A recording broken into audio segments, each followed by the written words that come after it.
Well, I went in November '58, right at Thanksgiving. Was shipped to, we drove, they took us in the bus to Fort Chaffee, Arkansas. And I took my basic training there and my advanced training there. And then they shipped us out, sometime in February or January, I don't know, 6 months to Fort Lewis, Washington. They flew us there.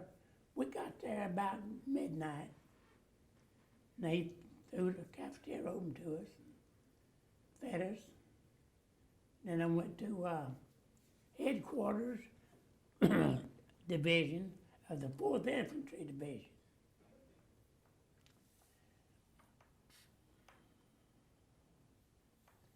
And I was in headquarters all the time I was there.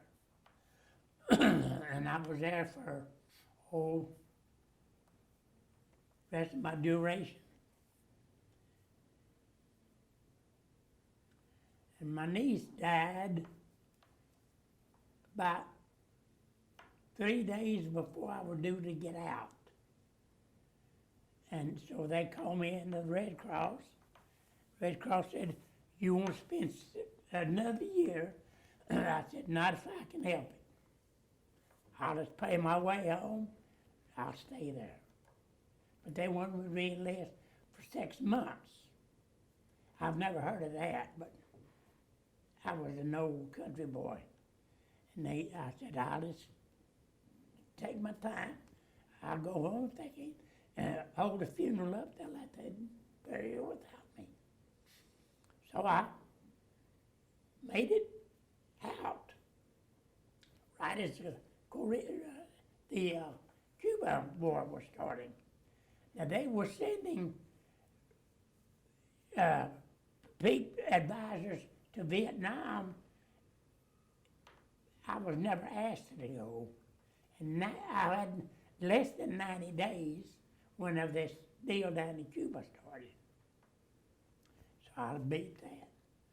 So I got home, flew home, got home the next day, and it was the day before they buried her. And they buried her on the day after November, Thanksgiving in November. So that's my story. Then they sent me a letter, and I was in the reserves for 6 months out at Baltimore Lake. And I stayed there 2 years. We went to Fort Polk, Louisiana. Oh, God.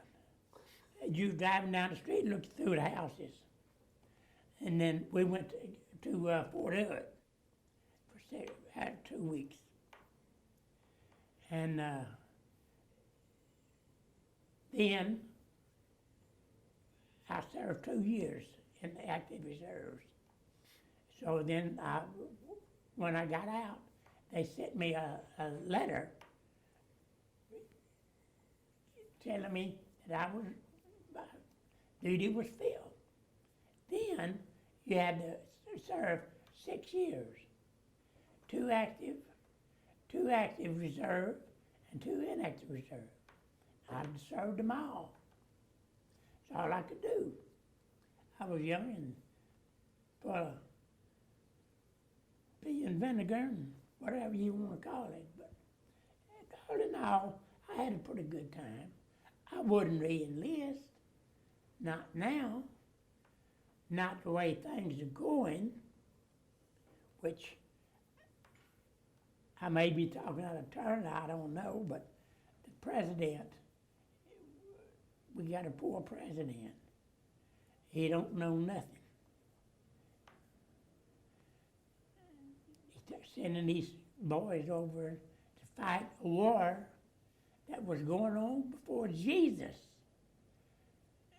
Them Arabs and Italian Iranians and all that. They've been fighting before Jesus.